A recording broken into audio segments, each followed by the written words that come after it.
ngayon pakakainin natin si Sela ng chiko. Tignan natin kung ano ang reaction niya. Tignan natin.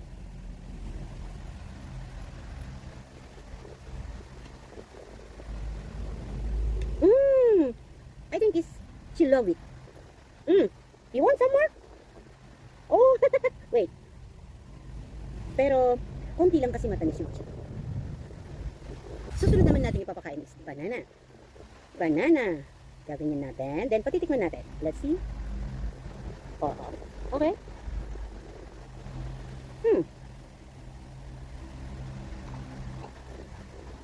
Wow.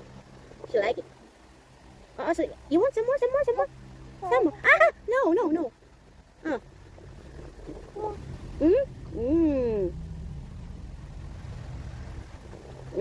Sige.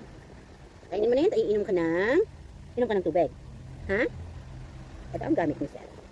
Pero bubuksan natin para masanay siya sa basa. No.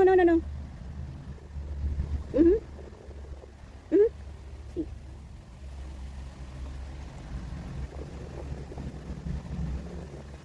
Enough.